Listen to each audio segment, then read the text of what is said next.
Je remercie moi aussi Africa Pass qui m'invite pour la deuxième fois déjà. L'année passée, il y a 2 ans, j'étais là et cette fois, je reviens encore. C'est pour moi un réel plaisir et un honneur que d'être là. Et je voudrais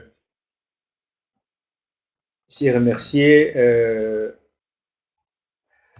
Madame Monique Mbeka qui vient de passer ici, qui est une personnalité, je crois, de notre diaspora et de l'Afrique entière. Et le travail que vous faites nous fait tellement honneur et moi, ça me donne une grande joie de voir que vraiment que voilà, vous êtes là, vous travaillez, vous voulez faire quelque chose, vous voulez que l'Afrique avance et ça, c'est pour moi quelque chose d'extraordinaire. Et je voudrais saisir l'occasion pour remercier les mamans qui sont des femmes, en fait, moi je préfère des mamans, qui sont ici parce que je remarque que les femmes africaines, euh, elles sont le fer de lance de la lutte africaine. Nous ne le voyons peut-être pas. Moi, personnellement, en tant qu'écrivain, en tant que conférencier, je ne fais que le constater. Et c'est encore aujourd'hui le cas. Je crois qu'elles sont majoritaires par rapport aux hommes. Comme ça, je voudrais qu'on puisse acclamer les mamans qui sont venues, qui sont aujourd'hui. Cheikh Anta Diop a dit que si on veut connaître l'histoire de l'Égypte antique, il ne faut pas aller loin. Il faut étudier les langues africaines parlées actuellement en Afrique et vous savez ce que c'est que l'Égypte antique. Et moi, je dis que si on veut connaître l'Afrique ancestrale, il ne faut pas aller loin. Il faut étudier la femme africaine et vous savez ce que c'est que l'Afrique ancestrale. La femme africaine, c'est vous tel que vous êtes là. Peut-être que vous ne vous rendez pas compte de ce que vous êtes pour l'Afrique. Je vais vous dire que sans la femme, il n'y a pas l'Afrique. Et l'Afrique, c'est la femme ou rien du tout. Mais d'abord, je voudrais vous dire, ce n'est pas souvent ce qu'on nous dit.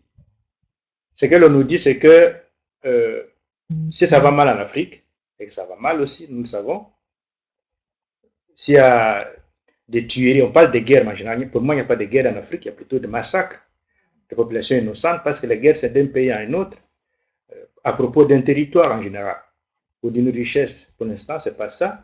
Ce sont des massacres de populations innocentes, et surtout des femmes et des enfants. Alors, on dit s'il y a des massacres en Afrique, s'il y a. D'abord, je dis bonjour à tous les internautes, excusez-moi. Donc, s'il y a des massacres en Afrique, c'est parce qu'il y a beaucoup de richesses en Afrique, des richesses du sol et du sous-sol. Alors, moi, je dis, si c'est ça le problème, si le problème, ce sont les richesses du sol et du sous-sol, étant donné qu'il y a énormément de massacres, étant donné que ces massacres amènent tellement de pauvreté, de sous-développement et tous les problèmes que l'Afrique connaît, donc, éliminons le mal. Enlevons les richesses du sol et du sous-sol de l'Afrique et le problème il est résolu. Quand on parle de richesses africaines, de quoi s'agit-il? Pour parler du Congo, parce que le Congo est au centre de la richesse africaine, la richesse qui a attiré les Européens en Afrique, pardon, au Congo et en Afrique d'ailleurs, la richesse des richesses, et qui est aussi la richesse des richesses de l'Afrique, du Congo, c'est son fleuve. Parce que le fleuve Congo, il fait 4700 km de long. Et il a une largeur à l'embouchure de 10 km. Dans la ville de Kinshasa, entre Kinshasa et Brazzaville, il y a ce qu'on appelle le Poule Malebo, c'est plus de moins 5 km. À Kisangani, la ville de Lumumba, où il a vraiment eu tout ça, où c'est vraiment montré là, c'est 3 km. Donc, de largeur. À certains endroits, le fleuve Congo, ça fait 320 mètres de profondeur. Le fleuve Congo a plus ou moins 4000 espèces de poissons différents. Plus de 630, donc le bassin du fleuve Congo, c'est plus de 630 espèces de mammifères différentes.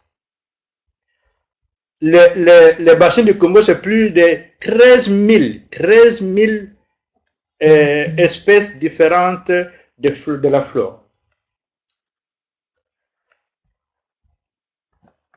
Le Congo, le pays qu'on appelle le Congo, il est coupé en deux. Il y a une faille qui va de l'est à l'ouest et qui divise ces pays en deux. Il y a une part d'un côté la savane, donc le côté où c'est ce qu'on appelle les Katanga, les Kasaï, et puis de l'autre côté, vers le nord, c'est la forêt. Donc Kisangani, Mbandaka, etc. C'est la forêt. Cette faille, là où il y a la faille qui va de l'est à l'ouest, c'est là où on trouve beaucoup de minéraux dont on parle. Cobalt, coltan, cuivre, diamant. Et la spécificité c'est quoi? C'est que ces minéraux-là, on peut les exploiter à main nue. Que ce soit les diamants, que ce soit l'or, le cobalt, le manganèse ou le coltan, on peut les exploiter à main nue. Parce que c'est pour cela qu'on utilise la main-d'œuvre là-bas. Il n'y a pas tellement beaucoup de machines dans cette région. Pourtant, tout les portables et tout le reste, les minéraux viennent de là. Donc, c'est exploité manuellement parce qu'il y a cette faille. Alors, donc, en fait, toutes ces richesses-là, hein, tout cela, c'est pourquoi? C'est parce que il y a une position privilégiée de cette région, parce qu'en fait, la forêt équatoriale, elle est comprise donc disons, elle est façonnée, elle est donnée, produite par deux fleuves, le fleuve Congo et le fleuve Niger. Et les deux ensemble, ça fait ce qu'on appelle la forêt équatoriale. Donc, mais c'est-à-dire que cette forêt-là, tout ça arrive, c'est venu avec le soleil. Donc là, il y a une position du soleil qui fait que cette partie-là du monde est la plus riche. Souvent, on pense que nos ancêtres ils ne connaissaient pas ça. Or, c'est faux. Nos ancêtres ont vécu de ça. C'est pour ça que nous sommes là. Pour ça que le monde est ce qu'il est. Autrement, le monde ne serait jamais ce qu'il est. Vous savez qu'il notre monde est régi par par une richesse et par par une technique. Et c'est ce que nos ancêtres, la technique a été trouvée par nos ancêtres à partir de la richesse qui est aussi chez nous. La technique, c'est laquelle? Aujourd'hui, la technique qui favorise, qui amène tout le développement du monde, c'est ce qu'on appelle le haut fourneau. C'est grâce au haut fourneau qu'il y a l'aluminium, qu'il y a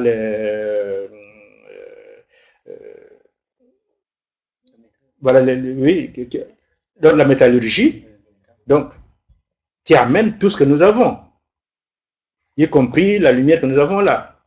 Parce que pour faire les fils électriques, mais il faut tout ça. Or, cette technique de la métallurgie, elle vient d'où? Elle n'est pas née comme ça. Son origine, mais c'est la forge. Il faut qu'il y ait le feu pour chauffer la pierre, les minéraux, que les minéraux deviennent liquides, et on lui donne la forme que l'on veut. Ça peut être une houe, ça peut être une machette, ça peut être n'importe quoi, ça peut être une voiture, ça peut être tout ce que vous voulez. Donc, dès que nos ancêtres ont mis cela en place et que l'industrie est née, enfin, les hommes se sont stabilisés. L'humanité s'est stabilisée. Et l'humanité a pu aller, on est devenus nombreux, d'où on a commencé à aller dans le monde entier. Autrement, c'est impossible. Il n'y aurait jamais eu des hommes, il n'y aurait pas eu de monde tel qu'on connaît. Parce que c'est grâce à cette industrie, à l'industrie, que l'agriculture est née. Donc, que finalement, la personne humaine pouvait vivre indépendamment de la nature, mais en se servant de la nature. C'est ça. Et c'est ça que nos ancêtres, ils ont fait. Nos ancêtres sont les premiers à l'avoir fait. Il n'y a personne d'autre avant nos ancêtres. Souvent, nous pensons que nos ancêtres, ils ne connaissaient, ils n'ont jamais connu l'écriture. On dit que nous sommes un peuple de l'oralité, comme s'il y a des peuples qui ne le sont pas, et que chez nous, nos ancêtres n'ont jamais rien écrit. Mais comment voulez-vous que nos ancêtres n'aient rien écrit? Je disais l'autre jour à un jeune qui me posait la question, il dit, en langue du Congo, c'est une langue du Congo, pour dire écrire, on dit kusonika. Pour dire calculer, on dit kotanga. Pour dire livre, on dit beaucoup. Pour dire feuille de papier, là, on dit tukaya. Pour dire stylo,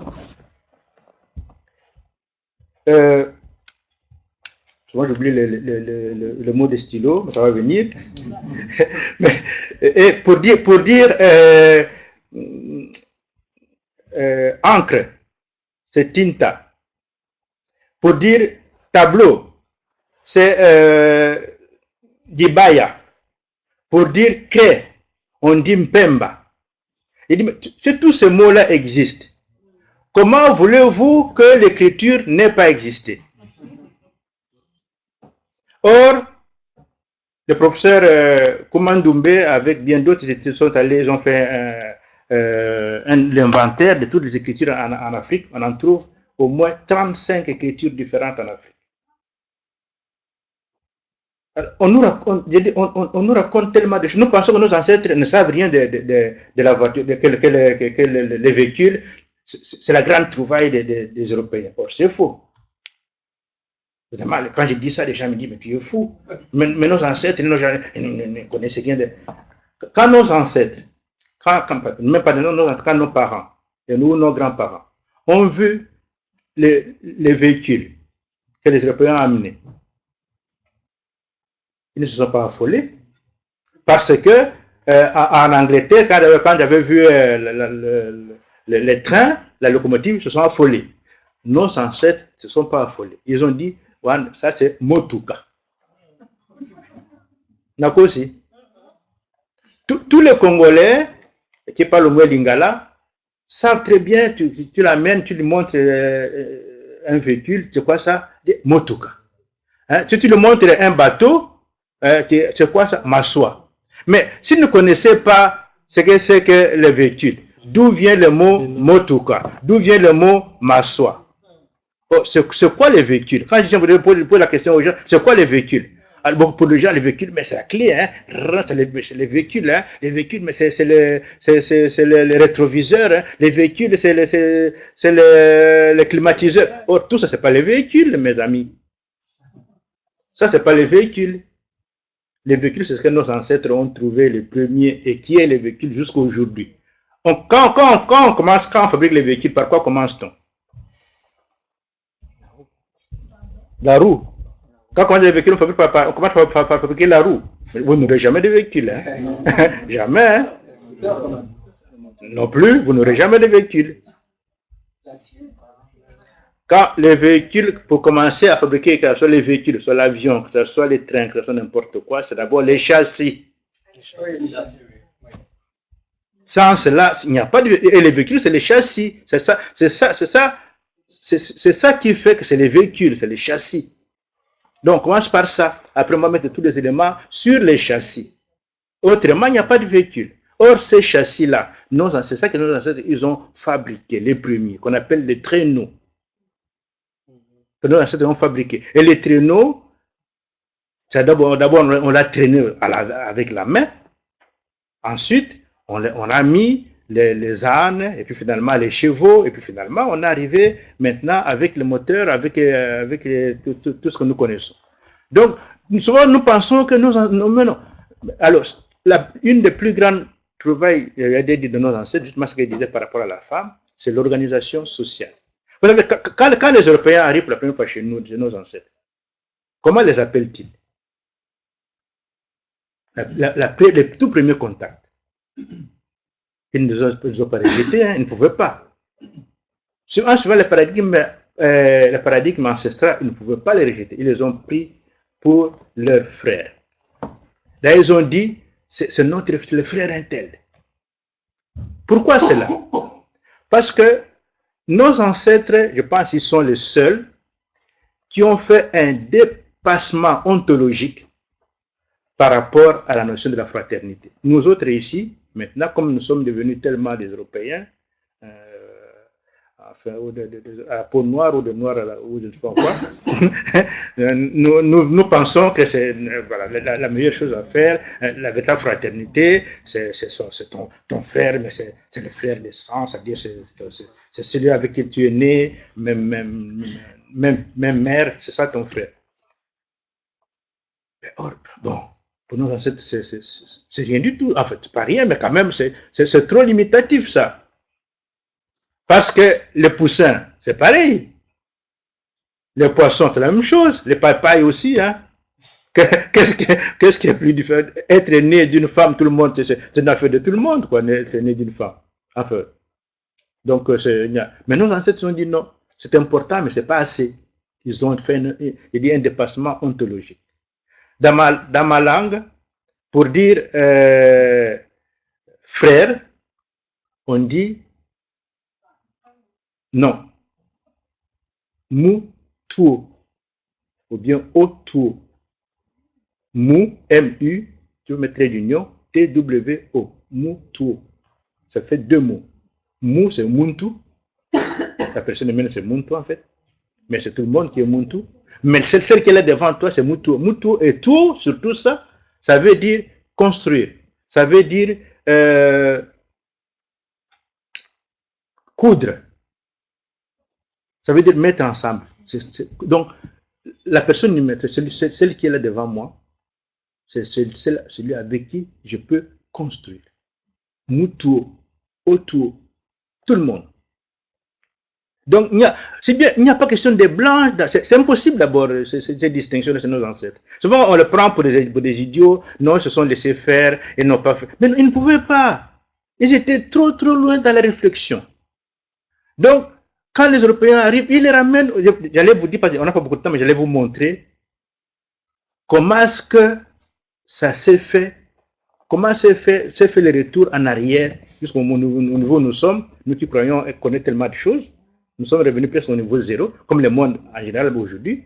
Nous sommes revenus au niveau zéro, hein, parce que le monde tel qu'il est. Moi, je dis souvent, la chose la plus terrible, hein, pour moi, je crois que je mourrai avec ça. Et comme souvenir la plus terrible, c'est des enfants qui vont se faire sauter pour sauver leur maman contre des agresseurs étrangers.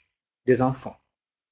Ça se passe dans notre monde aujourd'hui. Donc nous sommes arrivés jusqu'à cela. Moi, nous sommes revenus au niveau zéro par rapport à nos ancêtres. Donc nos ancêtres étaient tellement loin qu'ils ne pouvaient pas prendre des Européens, c'était des gens autres. Non, pour eux, c'était vraiment comme eux.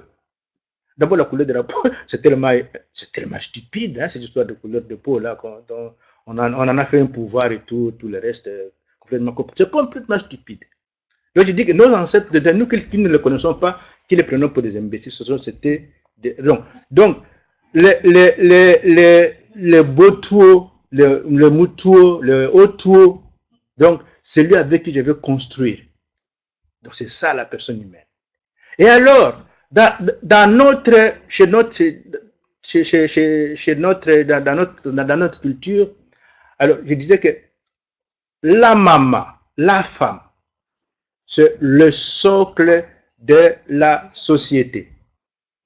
Les mots pour dire femme, dans ma langue, c'est mou, encore une fois, mou, M-U, trait d'union, K-A-R, mou-car. Muntu. Alors, car, c'est tenir. Tenir. La femme, c'est une langue. Donc,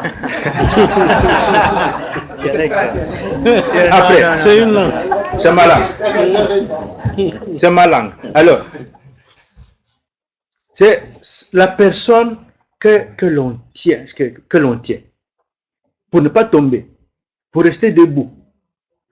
Donc, pour que moi je puisse rester debout, je dois la tenir. Donc, ça veut dire que la femme, elle n'est jamais à l'extrémité. La femme, elle est au milieu. On la tient et à droite et à gauche pour rester debout. C'est ça, là, le mot pour dire femme. Mokar. Celle qui fout, celle que l'on tient. Parce qu'elle est là. Alors, vous savez que l'identité dont on parlait ici, l'identité chez nos ancêtres, on l'a comment? Comment est-ce qu'on a l'identité chez nos ancêtres? Dans notre tradition.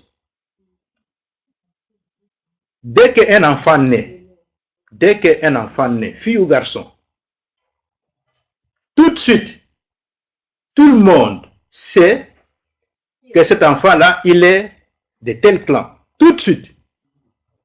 Il est de tel village. Tout de suite. Il est de tel peuple. Tout de suite. Il est de telle langue. Ça veut dire que son clan, c'est le clan de sa maman. Son village, c'est le village de sa maman. Son peuple, c'est le peuple de sa maman. Sa langue, c'est la langue de sa maman. C'est la maman qui donne l'identité à l'enfant. Parce que la société ancestrale, elle est basée sur la femme. Voilà, on est. C'est ça. C'est la femme qui donne l'identité. C'est la femme qui fait les villages. C'est la femme qui fait les clans. Un clan qui n'a pas de femmes, c'est la catastrophe.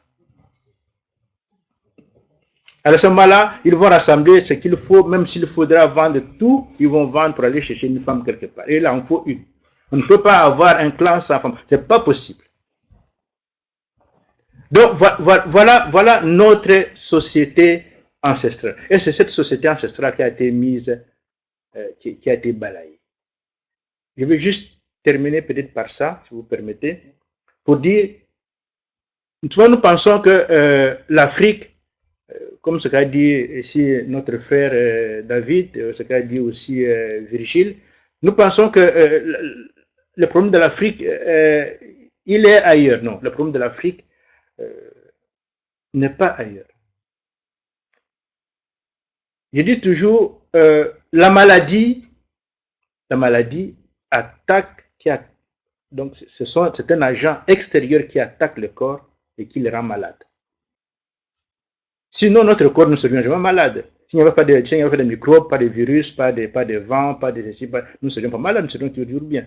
Mais c'est ce qui vient de l'extérieur qui nous attaque. C'est pour dire qu'un vrai médecin, avant de soigner, doit d'abord savoir qu'est-ce qui est attaqué.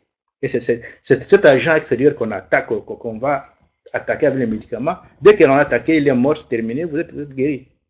Donc, nous, aujourd'hui, l'Afrique, nous avons ce problème-là aussi. Le problème de l'Afrique aujourd'hui, c'est quoi?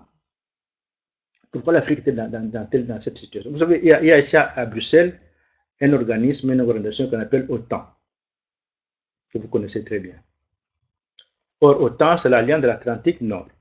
Moi, je dis, je n'ai rien contre, je suis tout à fait d'accord, pourquoi pas. Mais pourquoi exclure l'Afrique? Parce que l'Afrique est baignée par l'Atlantique du Nord au Sud.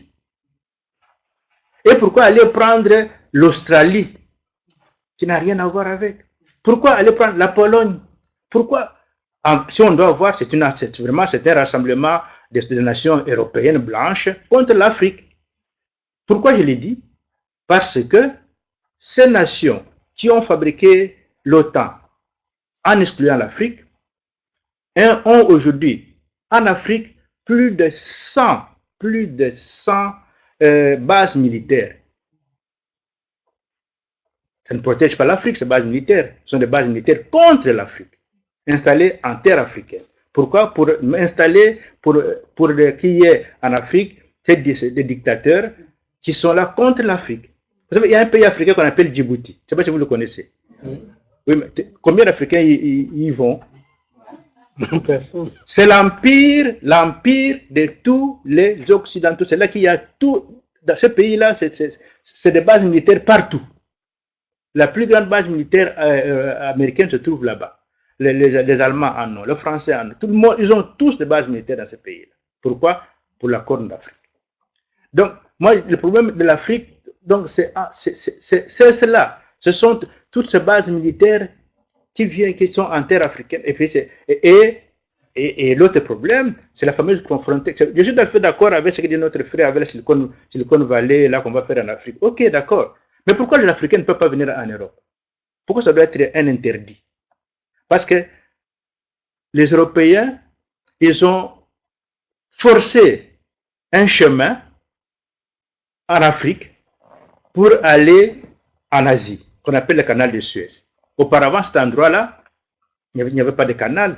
Donc l'Afrique et l'Asie étaient reliées à l'avantage des Africains et des Asiatiques.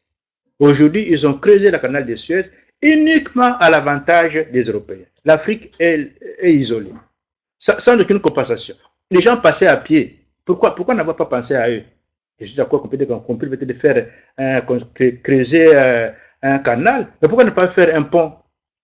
Pourquoi ne pas faire un tunnel pour que les Africains puissent y passer? Pourquoi il n'y a pas de pont au détroit de Gibraltar entre l'Afrique et l'Europe? Il n'y a que 14 km. Parce que là, on a fabriqué, là, on a creusé les tunnels entre l'Europe et l'Angleterre, c'est 30 km. Mais entre l'Europe et l'Afrique, c'est 14, c'est la moitié. Pourquoi ne pas faire un pont? Pourquoi c'est l'Afrique? Pourquoi les Africains? Donc, voyez, l'Afrique est isolée volontairement. C'est ce qui fait que les Africains ne peuvent pas s'en sortir. Donc, moi, j'ai dit, en fait, pourquoi tout cela? J'allais le dire, mais comme c'est pas, on me dit de m'arrêter. Je vais m'arrêter là pour dire simplement que, voilà. Donc, souvent nous pensons que nos ancêtres n'ont rien vu, nos ancêtres, nous ne les connaissons pas, ou nous ne les connaissons plus. Il faudra apprendre à les connaître. L'Afrique s'en sortira jamais. On peut faire des Silicon Valley comme on veut, on peut faire la 6e région comme on veut, on peut faire tout ce que l'on veut. Mais si nous ne revenons pas, nous ne nous relions pas à notre ancestralité, nous ne pourrons pas. Pourquoi? Parce que c'est voilà. Parce que ce qui a été fait, non, juste pour ça, parce que ce qui a été fait est quand même un travail immense, extraordinaire, et ce n'est que justice de pouvoir s'en approprier. Parce que pourquoi rejeter un travail qui a été fait pendant des siècles et des siècles, des millénaires? Notre travail, c'est un travail qui a duré des millénaires. Pourquoi nous devons maintenant le rejeter purement et simplement, comme si nous n'avions rien fait? C'est pas normal. Merci.